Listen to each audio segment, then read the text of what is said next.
Hey everyone, फिर से स्वागत है आपका मेरे एक नए ब्लॉग में। तो आज हम बात करेंगे शादियों में बेफिजूल के खर्चे के ऊपर।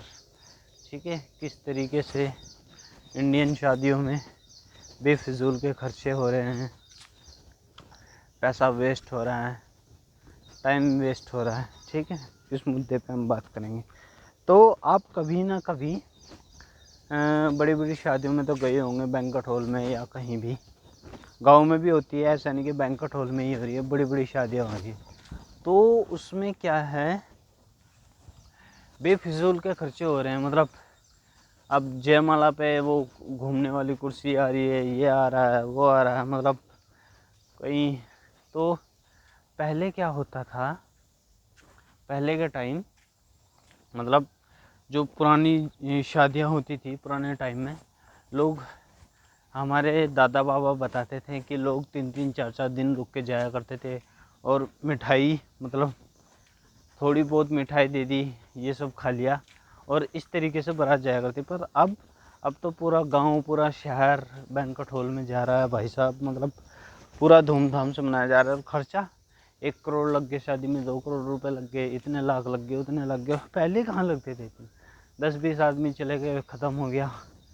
तो ऐसा कुछ करो, मतलब कि मतलब किसको दिखाना है इतना खर्चा करके, किन लोगों को दिखाना है। तो भाई बेफिजूल के खर्चे मत करो। लोग खाना खाएंगे और चले जाएंगे और फिर आपको नाम धरेंगे, बस इतना ही होगा और कुछ नहीं होगा। तो इस तरीके की हरकतें मत कीजिए। ठीक है गाइस,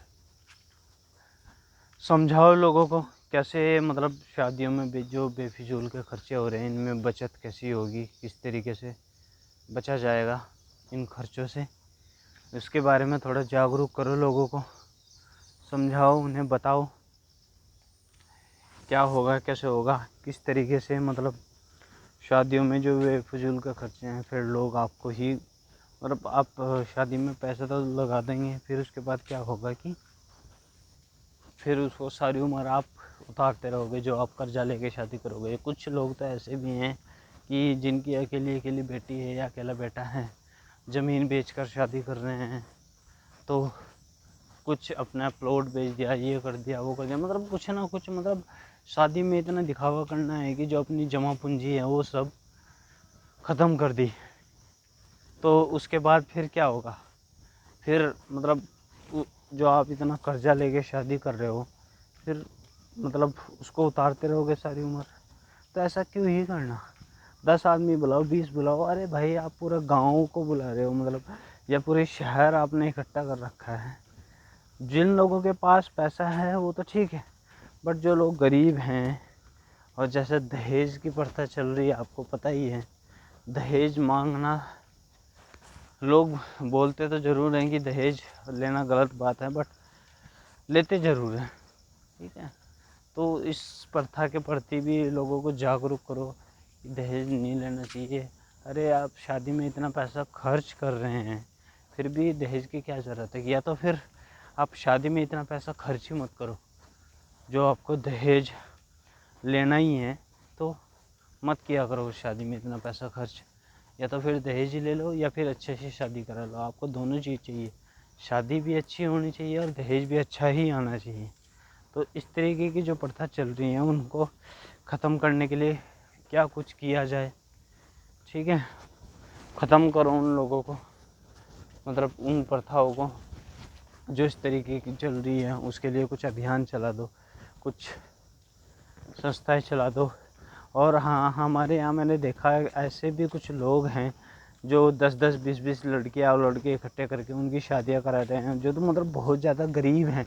हमारे यहाँ के कुछ विधायक हैं, कुछ इस तरीके से लोग हैं, तो कुछ अच्छा काम भी कर रहे हैं, ऐसी बात नहीं। वो अच्छा है, मतलब वो थोड़ा बहुत सामान भी दे देते हैं उन लोगों को ना, बर्तन वर्तन ये सब चीज़।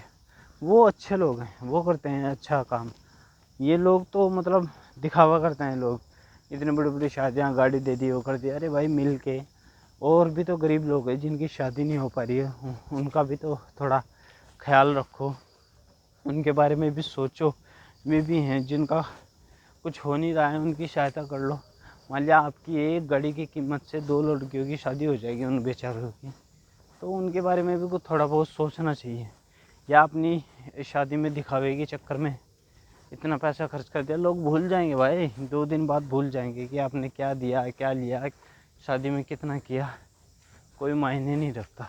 ठीक है, दुआएं लो ना कि बद्दुआएं। तो मिलते हैं गाइस नेक्स्ट व्लॉग में। Thank you.